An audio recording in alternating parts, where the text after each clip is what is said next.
ওম Shri গুরুজয় spiritual জ্ঞান চ্যানেলে আপনাদের আবারও স্বাগত জানাই। আমরা আগামীকাল ভিডিওতে সমাজে ঘটে চলা একটি ঘটনা আলোচনা করেছিলাম। আজকেও সেই প্রসঙ্গে আলোচনা করব। ঘটনাটি রামতনু গাঙ্গুলি বাবুর।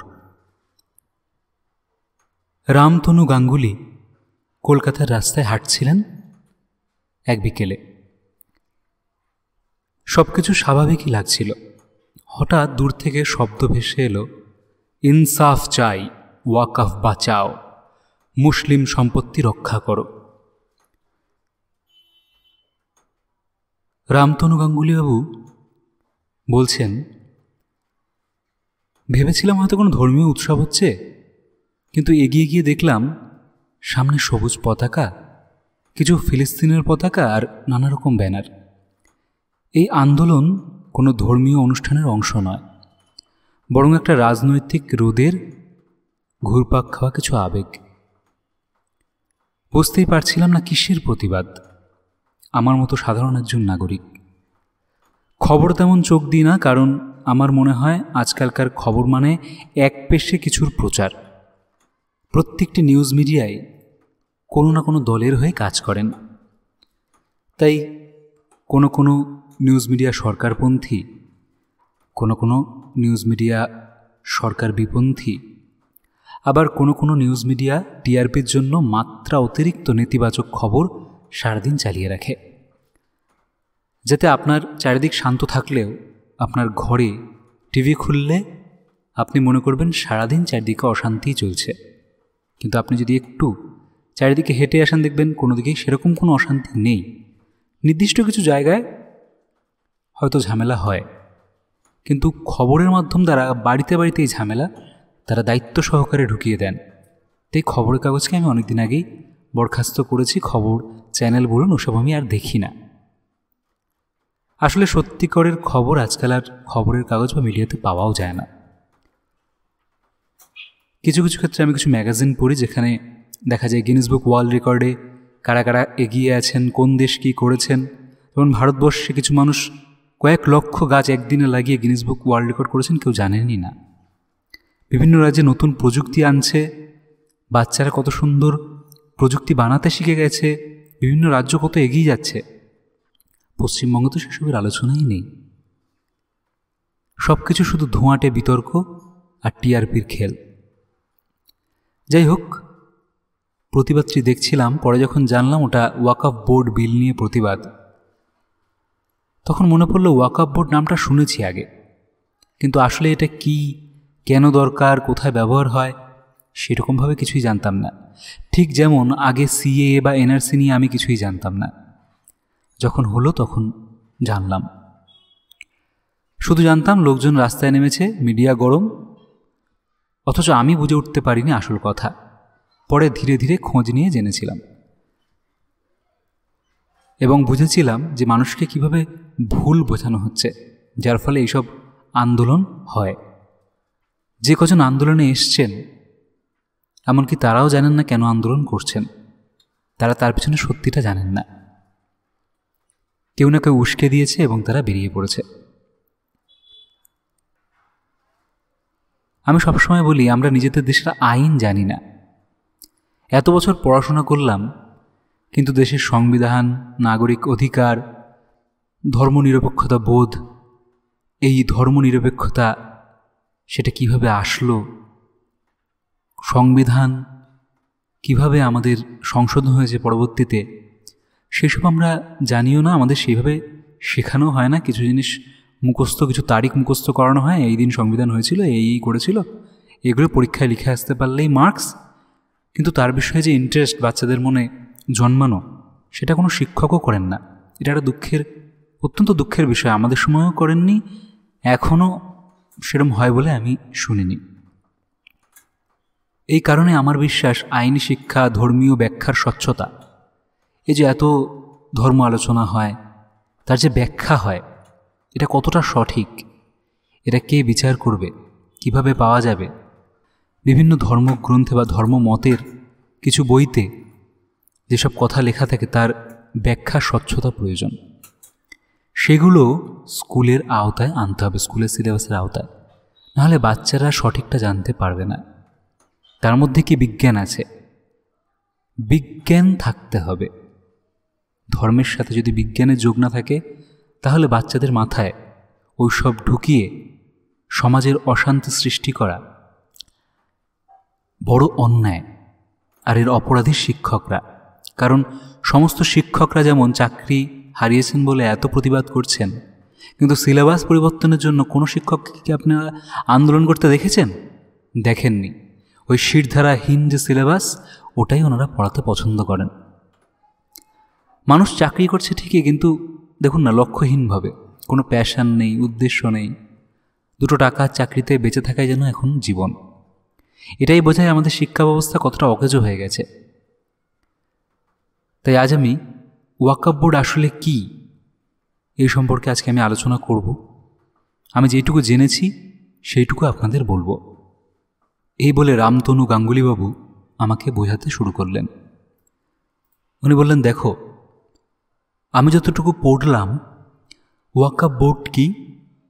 ওয়াকফ বোর্ড হলো একটি সরকারি প্রতিষ্ঠান যা মুসলিম সম্প্রদায়ের ধর্মীয় ও সমাজ কল্যাণমূলক কাজে দান করা সম্পত্তি, যাকে ওয়াকফ সম্পত্তি বলা হয়, সেই সম্পত্তিগুলো রক্ষণাবেক্ষণ ও ব্যবস্থাপনার দায়িত্বে থাকে। ভালো কথা। এবার হচ্ছে ওয়াকফ বোর্ড কী কী কাজ করে না, যেমন এই যে মসজিদ দেখো, মাদ্রাসা দেখো, কবরস্থান, দরগা ইত্যাদি সম্পত্তি রক্ষণাবেক্ষণ করে।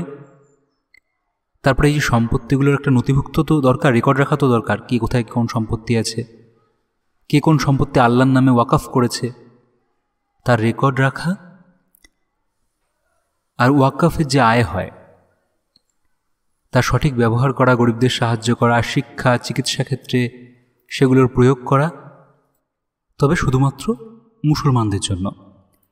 কারণ মুসলমানরা এখানে ভারতবর্ষে মাইনরিটি, সংখ্যায় কম। এবং আর কি দেখেন তারা দেখেন অবৈধ দখলের বিরুদ্ধে ব্যবস্থা নেওয়া। অর্থাৎ যদি কেউ এই ওয়াকফ সম্পত্তি দখল করে থাকেন, তাহলে তা আইনত ফেরত আনার চেষ্টা করে এই ওয়াকফ বোর্ড। ভারতের প্রায় প্রতিটি রাজ্যেই এই ওয়াকফ বোর্ড আছে। পশ্চিমবঙ্গেও আছে, উত্তরপ্রদেশেও আছে, দিল্লিতেও আছে, সব জায়গাতেই এই ওয়াকফ বোর্ড কিন্তু আছে। এইসব বোর্ডের উপরে আবার সেন্ট্রাল ওয়াকফ কাউন্সিল আছে, CWC। এটি কিন্তু একটি কেন্দ্রীয় সংস্থা এবং এরা ওয়াকফ বিষয়ক নীতি নির্ধারণ করেন। ওয়াকফ বোর্ড কিছু ইসলামিক নীতি পালন করে চলেন। আমি তখন রামতনুবাবুকে প্রশ্ন করলাম, আচ্ছা রামতনুবাবু, এই বোর্ড তৈরি কখন করা হলো, কেন করা হলো, এই বিষয়ে বিস্তারিত বলুন। তখন রামতনু গাঙ্গুলিবাবু আমাকে বিস্তারিত আরও বলতে শুরু করলেন। দেখো, তুমি প্রশ্ন করছো ওয়াকফ বোর্ড কেন গঠন করা হয়েছিল, তাই তো? এত সম্পত্তি, এগুলোর তো একটা সুরক্ষা দরকার, এর তো সঠিক ব্যবহার নিশ্চিত করতে হবে। তাই অনেক মুসলিম ব্যক্তি তাদের জমি, দোকান, বাড়ি বা অন্যান্য সম্পত্তি আল্লাহর নামে দান করেন, যাতে সেই সম্পত্তিতে পরবর্তীতে মসজিদ, মাদ্রাসা, কবরস্থান, দরগা, গরিবদের সাহায্য প্রভৃতির জন্য ব্যবহার করা যায়। কিন্তু এই সম্পত্তিগুলো অনেক সময় অব্যবস্থাপনার শিকার হয় এবং কেউ অবৈধভাবে দখল করে ফেলে। সেই সমস্যার সমাধান করতে প্রথম সরকার 1954 সালে ওয়াকফ অ্যাক্ট পাশ করেন এবং ওয়াকফ বোর্ড তৈরি হয়। এটি প্রথম পাশ হয় 1954 সালে। পণ্ডিত জওহরলাল নেহরুর সরকার তখন ছিল। এর উদ্দেশ্য ছিল ভারতের মুসলিম সম্প্রদায়ের ওয়াকফ সম্পত্তিগুলোকে রক্ষণাবেক্ষণ, নিয়ন্ত্রণ ও ব্যবস্থাপনার জন্য একটি কাঠামো তৈরি করা। এই আইনের প্রথম যে সেন্ট্রাল ওয়াকফ কাউন্সিল এবং স্টেট ওয়াকফ বোর্ড, অর্থাৎ একটা কেন্দ্রীয় সরকারের একটা রাজ্যভিত্তিক, এই বিধান দেওয়া হয়েছিল। পরে এই ওয়াকফ অ্যাক্ট কিছু সংশোধন আনা হয়েছিল এবং আগের আইনকে বাতিল করে নতুনভাবে PV নরসিংহ রাও কিছু নতুন অ্যাড করেছিলেন। এর পরেও 2013 সালে আবার সংশোধন করেছিলেন ডক্টর মনমোহন সিংয়ের সরকার। উনিও ওই ওয়াকফ সম্পত্তি নিয়ে মামলা নিষ্পত্তির কিছু সময়সীমা নির্ধারণ করেছিলেন। তবে যতই সংশোধন করা হোক না কেন, জাতি ধর্ম নির্বিশেষে অপরাধীরা কিন্তু সমাজে সবসময় ছিল, আছে এবং ভবিষ্যতেও থাকবে। আর এখানে জমির ব্যাপার অর্থাৎ দুর্নীতি হওয়াটা খুবই স্বাভাবিক। আমি তখন উল্টে ওনাকে প্রশ্ন করলাম, কেন স্বাভাবিক কেন? মানুষ সৎ হবে, মানুষ মানুষকে সাহায্য করবে, শান্তভাবে থাকবে, এটাই স্বাভাবিক হওয়া উচিত ছিল। আপনি বলছেন দুর্নীতিটাই স্বাভাবিক।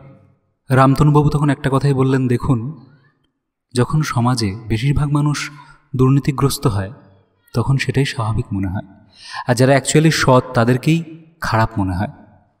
যাই হোক, উনি আবার আলোচনার প্রসঙ্গে ফিরে এলেন। উনি বললেন, দেখুন, প্রত্যেকটি ধর্মেরই জমি জমা আছে। যেমন হিন্দুদের ধর্মীয় ট্রাস্ট আছে, ঠিক আছে, গুরুদ্বারদের ট্রাস্ট বোর্ড আছে, সেই রকম মুসলিম ধর্মের ওয়াকফ বোর্ড আছে। গরিব মুসলিমদের জন্য সেবামূলক কাজ এখান থেকে করা হয়, যেমন স্কলারশিপ দেওয়া, হোস্টেল, চিকিৎসা, শিক্ষা, এগুলো কিন্তু এই বোর্ডের মধ্যেই পড়ে এবং এটা বোর্ডের দায়িত্ব এগুলো করা। যখন কোনো স্টেট বোর্ড এগুলো না করে তখন যে কেন্দ্রে বোর্ড আছে তারা কিন্তু তার এগেনস্টে তাদেরকে সাবধান করে যাতে তারা সঠিকভাবে কাজ চালায়, যাতে তারা অন্যায় না করে, এর অন্যায় বা অপব্যবহার না করে। দেশে তো আইন আছে, কিন্তু আইনের অপব্যবহারই মানুষ বেশি করতে দেখা যায়। তো ওয়াকফ অ্যাক্ট যখন পাশ হয় 1954 সাল থেকে, তারপরে নতুন 1995 সালে আরও শক্তিশালী করা হয়। 2013 সালে যেমন বললাম, ডক্টর মনমোহন সিং আরও স্বচ্ছতা আনার চেষ্টা করেছিলেন। উনি যে পদক্ষেপগুলো নিয়েছিলেন সত্যি খুবই ভালো পদক্ষেপ। যেমন 2013 সালে উনি জোর দিয়েছিলেন যে এই ওয়াকফ সম্পত্তি পাবলিক ডোমেইনে থাকা বাধ্যতামূলক, অর্থাৎ সবাই জানুক কোথায় কোন জমি আছে। বেনামে বা রাজনৈতিকভাবে কেউ যাতে এই জমির লিজ না নিতে পারে, এর সার্ভে করা, এর সঠিক নথিভুক্তকরণ করা, এবং প্রত্যেকটা স্টেটে একজন মানুষ থাকবেন যিনি এই ব্যাপারগুলো দেখবেন। 5 বছরের মধ্যে ওয়াকফ বোর্ড পুনর্গঠন বাধ্যতামূলক। অনেক বোর্ড বছরকে বছর চলছে এবং দুর্নীতি তার মধ্যে ঢুকে যাচ্ছে। যখনই একটা কিছু অনেক বছর ধরে থাকে না, তার মধ্যে দুর্নীতি ঢুকে যায়। সার্ভে, ট্রিবিউনাল, সেন্ট্রাল ওয়াকফ কাউন্সিল, এগুলোর যেমন 1995 সালে আনা হয়েছিল, তারপরে মনমোহন সিং আরও স্বচ্ছতা আনার জন্য এগুলোর পাবলিক ডোমেইনে আনার ব্যবস্থা দিকে জোর দিয়েছিলেন। এখন ব্যাপারটা হচ্ছে, সমস্যাটা কোথায়? সমস্যাটা হচ্ছে অনেক সময় দেখা যায় কিছু ওয়াকফ সম্পত্তির দেখভালকারীরা, যারা এই জিনিসগুলো সম্পত্তিটাকে দেখছে, যারা মূল বোর্ডের সদস্য, তারাই টাকার লোভে অবৈধভাবে এই জমি লিজ দিয়ে দিচ্ছে বা বিক্রি করে দিচ্ছে। সেই ক্ষেত্রে কিন্তু ওয়াকফ বোর্ডকে আরও স্ট্রং হতে হবে। এছাড়াও দেখা যাচ্ছে কেউ এই ওয়াকফ সম্পত্তিকে নিজের বাড়ি বা দোকান বা গুদামঘর বা গাড়ি পার্কিং বানিয়ে ফেলে। এর সম্পূর্ণ রেকর্ড এই জন্য সরকার রাখতে চায়। এই ওয়াকফ সম্পত্তি থেকেও কিন্তু ওয়াকফ বোর্ডের আয় আসে, জানো তো। বিভিন্ন ভাড়া বা বিভিন্ন রকম টাকা পয়সা আসে, কিন্তু দেখা যায় সেই টাকা পয়সা ওয়াকফ বোর্ডের লোকের হাতে না গিয়ে কিছু দুষ্টু লোক মাঝখান থেকেই সেই টাকা খেয়ে ফেলে, হজম করে ফেলে। এতে কী হয়, অ্যাকচুয়াল যারা মুসলমান গরিব তারা কিন্তু সাহায্য পায় না। ওয়াকফ বোর্ড যে উদ্দেশ্যে করা, যে গরিবদের সাহায্য করতে হবে, সেটা না হয়ে দেখা যায় বড় বড় মুসলিম নেতারা সেসব দখল করে প্রচুর অর্থ নিয়ে দেশ বিদেশ ঘুরে বেড়ান। এই এক দ্বারা কিন্তু সরকার সেই দিকেও একটা নজরদারি করে। তবে রিসেন্টলি সরকার আরেকটি মুশকিলে পড়েছিল, সেটা হচ্ছে এই দেশে জৈন, শিখ, বৌদ্ধ ধর্মের যারা আছেন তারাও কিন্তু মুসলমানদের থেকেও সংখ্যায় অনেক কম। তাদেরও একটা এরকম বোর্ড দরকার, কিন্তু দেখা যাচ্ছে তাদের কোনো বোর্ড নেই, তারা নিজেরা ট্রাস্ট বানিয়ে পরিচালনা করেন। তো এটা আনফেয়ার। তাদেরও এরকম জমি দরকার, তাদেরও বিভিন্ন রকম সাহায্য দরকার। তবে এখনের আন্দোলন ওই বিষয়ে নয়, এই আলোচনা আমরা পরে আসছি। আবারও মূল বিষয়ে ফিরে আসি। এই মুহূর্তে ভারতবর্ষে ওয়াকফ বোর্ডের অধীনে হাজার হাজার একর জমি আছে। যা দখল হয়ে যাচ্ছে, অবৈধভাবে বিক্রি হয়ে যাচ্ছে, টাকার হিসাব মিলছে না। তাই সরকার পুনরায় এতে সংশোধন আনতে চায়। এবার তোমার প্রশ্নের উত্তর পেলে তো, কেন ওয়াকফ বোর্ড গঠন করা হয়েছিল? আমি বললাম, হ্যাঁ আমি বুঝতে পেরেছি, এবং খুবই লজিক্যাল কারণে এই বোর্ড গঠন করা হয়েছিল। তবে এই ঝামেলার কারণ আমি এখনও ঠিক বুঝে উঠতে পারিনি। তাই ওনাকে বললাম, আপনি বিস্তারিত বলুন, আমি আরও জানতে চাই। তো রামতনু গাঙ্গুলিবাবু এবার আরও বিস্তারিতভাবে আলোচনা করছেন। উনি বললেন, শোনো, ভারতে এই 2025 সাল যদি আমরা ধরি, এখনও পর্যন্ত প্রায় 9.4 লক্ষ একর জমি রয়েছে এবং প্রায় 8.7 লক্ষ সম্পত্তির মধ্যে এটা বিস্তৃত। এই সম্পত্তিগুলির আনুমানিক বাজার মূল্য প্রায় 1.2 লাখ কোটি টাকা। এই পরিমাণ জমির মালিকানার দিক থেকে ওয়াকফ বোর্ড ভারতীয় রেলওয়ে ও সশস্ত্র বাহিনীর পরে তৃতীয় বৃহত্তম ভূমি মালিকানা প্রতিষ্ঠান হিসেবে বিবেচিত। বিভিন্ন পত্রপত্রিকায় অন্তত তাই বলছে, আমি যেটা পড়ে বুঝলাম, আর তোমাকে আমি সেগুলোই বলছি। তবে সম্প্রতি যেটা নিয়ে বিতর্ক দেখা দিয়েছে তা হলো এই সম্পত্তির ব্যবস্থাপনা আর নিয়ন্ত্রণ নিয়ে। 2025 সালে পাশ হওয়া ওয়াকফ সংশোধনী বিল অনুযায়ী ভবিষ্যতে ওয়াকফ সম্পত্তি নির্ধারণের ক্ষমতা জেলা প্রশাসকের হাতে দেওয়া হয়েছে, যা পূর্বে শুধুমাত্র ওয়াকফ বোর্ডের অধিকার ছিল। এছাড়াও বোর্ডে অমুসলিম সদস্য ও মহিলাদের অন্তর্ভুক্তির প্রস্তাব রাখা হয়েছে। সবাই মিলেমিশে একটা বোর্ড গঠন হলে এর সুবিধা, তারা অন্যায়ভাবে প্ল্যান করে যাতে কোনো দুর্নীতি না করতে পারে, তাতে আরও স্বচ্ছতা আসবে। তখন আমি রামতনুবাবুকে বললাম, তাহলে তো এতে খারাপ কিছু নেই, সংশোধন হওয়া তো ভালোই, এতে আরও স্বচ্ছতা আসবে। তাহলে ঝামেলাটা কেন হচ্ছে আমি কিন্তু এখনও বুঝতে পারছি না। আমি তো প্রথমে ভেবেছিলাম ওয়াকফ বোর্ড উঠে যাচ্ছে, এবং যে আলোচনা মাঝখানে হচ্ছিল যে এক দেশ এক আইন, সেই সব হয়তো হবে, কিন্তু আপনি বলছেন ওয়াকফ বোর্ড উঠে যাচ্ছে না, তাই তো? তখন উনি আমাকে বললেন, হ্যাঁ একদমই তাই, ওয়াকফ বোর্ড উঠে যাচ্ছে না, বরং সরকার বলছে বোর্ড থাকবে, তবে তার ক্ষমতা সীমিত ও স্বচ্ছ হবে। জমির মালিকানা যাচাই করতে হলে সরকারি অনুমতি লাগবে।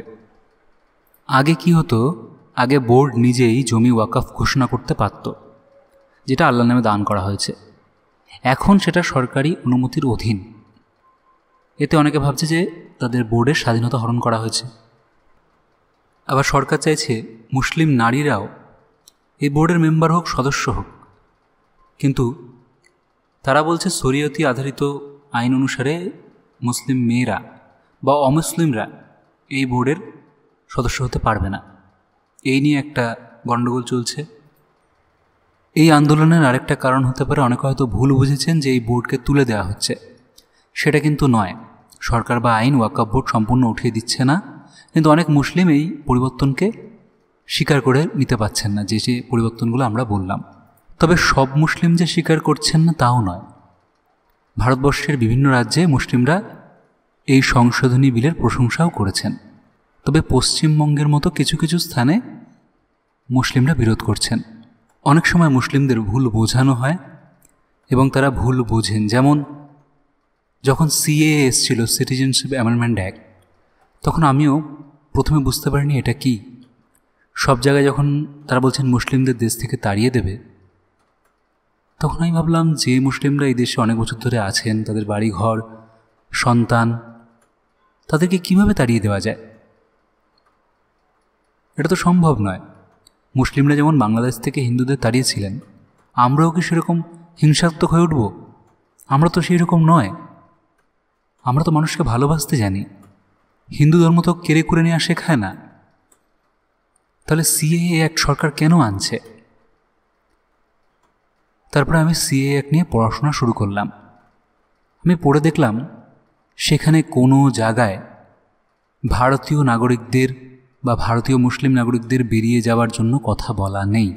বরং বলা আছে যে যেসব মুসলিম দেশে, যেমন বাংলাদেশ, পাকিস্তান, আফগানিস্তান, ধর্মীয় কারণে, কারণ ইসলাম ধর্মে সাধারণত অন্য ধর্মের লোকেদের বা নাস্তিকদের কাফের বা ইত্যাদি বলা হয়, এবং তাদেরকে বিভিন্ন রকমে শোনা যায় যে হত্যা করার কথা উল্লেখ থাকে, সেটা বিতর্কিত। যাই হোক, তো সেই জন্য এই ধর্মের ভিত্তিতে অত্যাচার চলে হিন্দু, শিখ, বৌদ্ধ, জৈন, পার্সি, খ্রিস্টানদের ওপর, কারণ সেগুলো মূলত মুসলিম কান্ট্রি। তো মুসলিম দেশ থেকে তাদেরকে বাঁচানোর জন্য একটি আইন করা হয়েছে যে তারা চাইলে ভারতবর্ষে এসে ভারতবর্ষের নাগরিকত্ব নিতে পারেন যদি সেখানে তাদের ওপর ধর্মীয় নিপীড়ন হয় বা ধর্মের কারণে নিপীড়ন হয়। সেইটা বলা হয়েছে যে সেখানকার মুসলমানরা আসতে পারবে না, কারণ মুসলমানরাই তো সেখানে সংখ্যালঘু এবং তারাই তো অত্যাচার করছে হিন্দু, শিখ, বৌদ্ধ, জৈন, পার্সি, খ্রিস্টানদের ওপর। সুতরাং ধর্মীয় নিপীড়নের কারণে মুসলিমরা এই দেশের নাগরিকত্ব নিতে পারবে না। তবে তার মানে এটাও নয় যে মুসলিমরা এই দেশের নাগরিকত্ব নিতে পারবে না। এই দেশের নাগরিকত্ব নেওয়ার কিছু নিয়ম আছে, সেইভাবে ফর্ম ফিল আপ করে সেইভাবে প্রসিডিওর মেনে এলে মুসলিমরা নাগরিকত্ব নিতে পারবে, যে কোনো দেশের মুসলিম নাগরিকত্ব নিতে পারবে। কিন্তু ধর্মীয় অত্যাচারিত হয়ে পালিয়ে এসে যে নাগরিকত্ব নেওয়ার ব্যাপার, সেটা ওরা নিতে পারবে না। কিন্তু কোথাও বলা নেই যে মুসলিমরা নিতে পারবে না। ধর্মীয় কারণে নিপীড়িত হয়ে অনেক মুসলিমরাও তাদের নিজেদের দেশেই ধর্মীয় কারণেও নিপীড়িত হয়, কারণ মুসলিমদের মধ্যে শিয়া সুন্নি অনেক ভাগ আছে। সেই ক্ষেত্রে তাদের নিজেদের মধ্যে ঝামেলা হলে সেই সব মুসলিমদের ভারতবর্ষে নাগরিকত্ব পাবে না, সেটা বলা হয়েছে। বেড়া টপকে এসে বা বর্ডার টপকে এসে কেউ নাগরিকত্ব পাবে না। নাগরিকত্ব পেতে হলে তাকে একটা নির্দিষ্ট নিয়মের মধ্যে দিয়ে আসতে হবে, যেমন আমেরিকা বা বিভিন্ন দেশে একটা নির্দিষ্ট নিয়ম আছে। সেই নিয়ম মেনে সে মুসলিম হোক যেই হোক, মানুষ হলেই সে নাগরিকত্ব পাবে। কিন্তু তার নিয়ম মেনে যদি সে নিয়মের মধ্যে পড়ে তবেই পাবে। আমি জানি না মানুষকে মিডিয়া বা কে বা কারা মানুষকে ভুল বোঝান, তবে পরবর্তীকালে মানুষ যখন সঠিকটা বুঝতে পারলেন, আস্তে আস্তে এই আন্দোলন কমে গেল। ঠিক একইভাবে এবারও কিছু মানুষ ভুল বুঝিয়ে এইসব তৈরি করার চেষ্টা করছেন। তবে তোমাকে একটা কথা বলি, শোনো, এই আইনের দ্বারা মুসলিম মহিলাদের কিন্তু আরও স্ট্রং করা হলো। 3 তালাক উঠিয়ে যেমন মুসলিম মহিলাদের আরও শক্ত করা হয়েছিল, সেই রকম এই আইন দ্বারাও কিন্তু মুসলিম মহিলাদের অনেক উপকার হবে, কারণ তারাও বিভিন্ন বড় বড় জায়গায় স্থান পাবে। যদিও দুঃখের বিষয়, মুসলিম মেয়েরা খুব বেশি দূর পড়াশোনা করতে গেলে তাদের পড়াশোনা করতে দেওয়া অনেক সময় হয় না, অল্প বয়সে বিয়ে দিয়ে দেওয়া হয় এবং তাকে বাচ্চা উৎপাদনের মেশিন হিসাবে ব্যবহার করে প্রচুর বাচ্চা উৎপাদনের মাধ্যমে তার জীবনটা এইভাবেই কেটে যায়। তবে এটাও খুব আনন্দের বিষয় যে যারা একটু শিক্ষিত মানুষ তারা নিজেদেরকে আরও আপডেট করছেন। যেমন আরবে মেয়েদের বোরখা পরা সেটা বন্ধ করা হয়েছে। আরও ভালো ভালো তথ্য এখন অনেক সামনে আসছে, যার ফলে অনেক শিক্ষিত মুসলিমরা যারা ভদ্র, শিক্ষিত, সামাজিক, তারা কিন্তু নিজেদেরকে উন্নত করছেন। যেমন মরুভূমি অঞ্চলে পূর্বে জল পাওয়া যেত না, ওজন্য কোনোরকম খাদ্য গ্রহণ করলে হাত মুখ ধোয়ার প্রচলন ছিল না। এবং খুব লজিক্যাল কারণেই মোহাম্মদ গোপ কাটার কথা বলেছেন, কারণ খাবারের অংশ সেই গোপে আটকে যেত, যার ফলে মুখটা চ্যাটচ্যাট করতো, গোপ দাড়ি চ্যাটচ্যাট করতো। গোপে খাবার আটকে যেত, সেরকম পর্যাপ্ত জল ছিল না মুখ ধোয়ার, তাই তখন ওনাই গোপ না রাখার পরামর্শ দেন। কিন্তু এখন দেখুন, পর্যাপ্ত জল থাকা সত্ত্বেও অনেক মুসলিম গোপ কেটে ফেলেন এবং ভাবেন তাদের আল্লাহ হয়তো সেটা বলেছেন। এই হাস্যকর বিষয়গুলো এখন কিন্তু তারা বুঝতে পারছেন এবং নিজেদেরকে আপডেট করছেন। এবং আরব, যেখানে অ্যাকচুয়াল মুসলিমরা আছেন, ভারতবর্ষ তো মূলত সবাই হিন্দুই ছিল, এদেরকে ভয় দেখিয়ে মারধর করে হত্যা করে ধর্মান্তরিত করা হয়েছিল একসময়। এই ইতিহাস সবাই জানেন, এগুলো বারবার আলোচনা করার বিষয় নয়। সে এক ভয়ানক ইতিহাস। প্রচুর গণধর্ষণ, প্রচুর গণহত্যা ইত্যাদি তখন হয়েছিল, যা ভাবলেও শিউরে উঠতে হয়। তখন হয়তো আমরা থাকলেও নয় প্রাণ নয় ধর্ম পরিবর্তন, এই দুটোর মধ্যে একটা বেছে নিতে হতো। আমরা হয়তো ধর্ম পরিবর্তনটাই বেছে নিতাম। তখন যারা ধর্ম পরিবর্তনটাকে বেছে নেননি তাদেরকে মরতে হয়েছিল। তো যাই হোক, সেই সব প্রসঙ্গে আমরা আলোচনা করছি না। মূল কথা হলো তখনকার মুসলিমরা কি করেছে তার বিচারে আমরা আজকের মুসলিমদের দোষারোপ করব না। এখন তারা আস্তে আস্তে বিজ্ঞানকে বুঝতে শিখেছে। অনেক জায়গায় মুসলিমরা হিন্দুদের সাথে মিলেমিশে ভালো কাজ করছেন। তবে আমাদের সরকারের অবশ্যই এই ওয়াকফ বোর্ডের সাথে সাথে খেয়াল রাখা উচিত, ওয়াকফ বোর্ডের আন্ডারে যেসব মাদ্রাসাগুলো আছে তাতে কি পড়ানো হচ্ছে। সব থেকে বড় কথা, সেখানে কোনো উন্নত মনস্ক মানুষ শিক্ষক হচ্ছেন কি না। খুব নিচু মনস্ক মানুষ যদি শিক্ষক হন তাহলে কিন্তু খুব বিপর্যয় নেমে আসবে। বাচ্চাদের ছোটবেলা থেকে ভুল শিক্ষা দিলে সমাজে এক বড় বিপর্যয় নেমে আসবে। রামতনুবাবু আরও বললেন, জানো, আমার কিছু কলিগ আছে যারা মুসলমান, বিদেশে থাকে, আমেরিকা, কানাডায়। তাদের সাথে মাঝে মাঝেই কথা হয়। তারা বলেন, এই যে এত হিন্দু মুসলিম বা বিভিন্ন ধর্মের মধ্যে দাঙ্গা হয়, সেটা একদম মানুষকে বোকা বানাতে। এটা রাজনীতির একটা অঙ্গ বিশেষ। এটা আজকে বলে নয়, বিভিন্ন দলে বিভিন্ন সময় এরকম ধর্মীয় অশান্তি তারা সৃষ্টি করতেন ইচ্ছা করেই ভোটের জন্য। এখন এর প্রভাবটা আরও বেশি বৃদ্ধি পায়, কারণ সোশ্যাল মিডিয়া আছে, তাই খবর খুব তাড়াতাড়ি ছড়িয়ে পড়ে। তখন এমন অনেক অ্যাক্ট চেঞ্জও হয়ে যেত, মানুষ জানতে পারতো না, হয়তো 1 বছর পর জানতো। কিন্তু এখন মানুষ অনেক বেশি আপডেটেড। ওই বন্ধুটি রাম মন্দির সম্পর্কে কিছু ভালো কথা বলেছিল। উনি মুসলিম হয়েও এই কথা বললেন যে রাম মন্দির হিন্দুদের অবশ্যই প্রাপ্য জিনিস এবং ভারতীয় মুসলমানদের উচিত ছিল রাম মন্দির সযত্নে হিন্দুদের হাতে তুলে দেওয়া।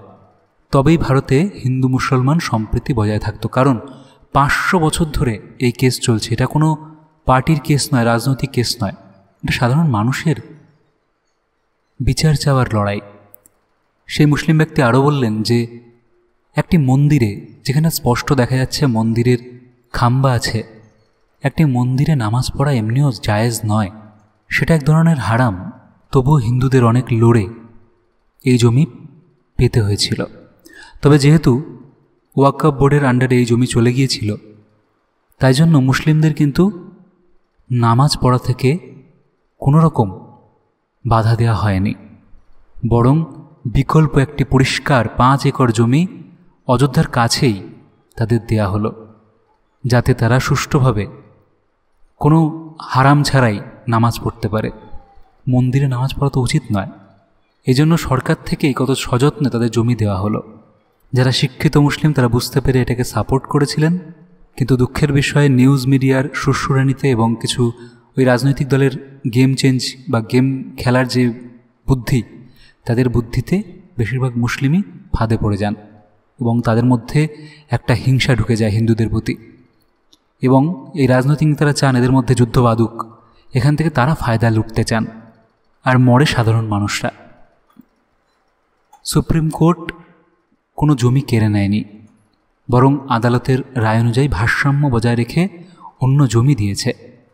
এটা এক ধরনের সমঝোতার রায়, যেখানে 2 ধর্মের আবেগকেই গুরুত্ব দেওয়া হয়েছিল। সেটা কিন্তু কেউ আলোচনা করল না। আমি তখন অনেকে প্রশ্ন করলাম, আচ্ছা, বিলে কাউর আপত্তি থাকতেই পারে, মানুষ প্রতিবাদ করবে, এটা তার অধিকার, এতে তো আমি কোনো দোষ দেখি না। মুসলিমরা প্রতিবাদ করতেই পারে, তাদের যদি কিছু প্রতিবাদ থাকে। কিন্তু পতাকা, যে ফিলিস্তিনের পতাকা বা প্রতিবাদের ধর্মীয় রং বা হিন্দু ধর্মের পতাকা খুলে ফেলা, এগুলো যে আপনি বলছিলেন বা এগুলো যা দেখেছেন, এগুলো কি ঠিক আপনার মনে হয়? তখন রামতনু গাঙ্গুলিবাবু আমাকে বললেন, তুমি একদম যৌক্তিক কথা বলেছ। প্রতিবাদ করা নাগরিকের অধিকার, কিন্তু সেটা যদি ধর্মীয় পতাকা, স্লোগান বা প্রতীক দিয়ে করা হয়, তাহলে মূল দাবি হারিয়ে গিয়ে বিভাজন তৈরি করে। এই বিল নিয়েও কারো আপত্তি থাকতেই পারে, সেটা আইনি যুক্তি দিয়ে বলা উচিত। ধর্ম বনাম রাষ্ট্র করলেই সমস্যা আরও জটিল হয়ে যায়। ধর্মীয় রং পেলেই সেটা সহজেই রাজনৈতিক নেতারা সেটা বিষ বানানোর চেষ্টা করে। জাত পাত ধর্ম ভুলে আগে সবাইকে মানুষ হতে হবে, তারপরে বুঝতে হবে ধর্ম কী জিনিস, কোথায় কী লেখা আছে, তার ব্যাখ্যা সঠিকভাবে জানতে হবে। মনুষ্যত্ব আসে শিক্ষা, সহানুভূতি ও বাস্তব জীবনের অভিজ্ঞতা থেকে। এই জন্য আরও ডিবেট দরকার, এডুকেশনের উপর আরও গুরুত্ব দরকার, নৈতিকতা শিক্ষা দরকার। আর এই ফেক নিউজ যদি কেউ বানায়, সেই মিডিয়ার লাইসেন্স ক্যান্সেল করা দরকার। সরকার এগুলোর দিকে আরও মন দেওয়া উচিত বলে আমার মনে হয়। স্কুলের বাচ্চাদের বইয়ের 1ম পৃষ্ঠার নীতিবাক্য হবে, সবচেয়ে বড় ধর্ম হলো মনুষ্যত্ব। সঠিক শিক্ষার অভাবেই তো মানুষ দুর্নীতি করে এবং সরকারকে বারবার নিয়ম পরিবর্তন করতে হয় এই দুর্নীতি ঠেকাতে গিয়ে। এই যে ওয়াকফ বোর্ড, এরা সরকার থেকেও কিন্তু অনুদান পায়, কেন্দ্রীয় সরকার থেকেও পায়, রাজ্য সরকার থেকেও পায়। যেমন 2016-17 থেকে 2020 থেকে 21 সালের মধ্যে কেন্দ্রীয় ওয়াকফ কাউন্সিলকে মোট 68.64 কোটি 68.64 কোটি গ্র্যান্ট ইন এইড প্রদান করেছিল। আবার শহরি ওয়াকফ সম্পত্তি বিকাশ যোজনায় একটা প্রকল্প, এই বিভিন্ন বোর্ডের আবার প্রকল্প আছে, সেই প্রকল্পের আওতায় কিন্তু কেন্দ্রীয় সরকার 63.94 কোটি টাকা অনুদান পেয়েছিল এবং এর মাধ্যমে 156টি প্রকল্পের সুদমুক্ত ঋণ দেওয়া হয়েছে। এছাড়াও দিল্লিতে 21-22 সালের মধ্যে ওয়াকফ বোর্ডকে 101 কোটি টাকা প্রদান করা হয়েছে। 24 সালে 32 কোটি টাকা রক্ষণাবেক্ষণের জন্য ওয়াকফ সম্পত্তির দেওয়া হয়েছে। এটা কর্ণাটকে। মহারাষ্ট্রে 2 কোটি টাকা বরাদ্দ করা হয়েছিল এবং সংখ্যালঘু কল্যাণ তহবিলের 20% তার দেওয়া হয়েছিল।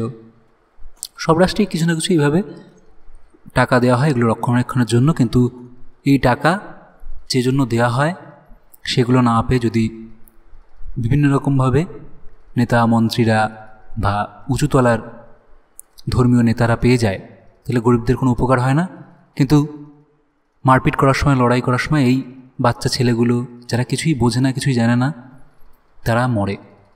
এ বিষয়ে একজন মুসলিম আর্কিওলজিস্ট কিন্তু খুব ভালো কথা বলেছিলেন যে দেখুন, ধর্ম বিষয়ে নয়, প্রমাণ দিয়ে, যুক্তি দিয়ে আমাদের কথা বলতে হবে।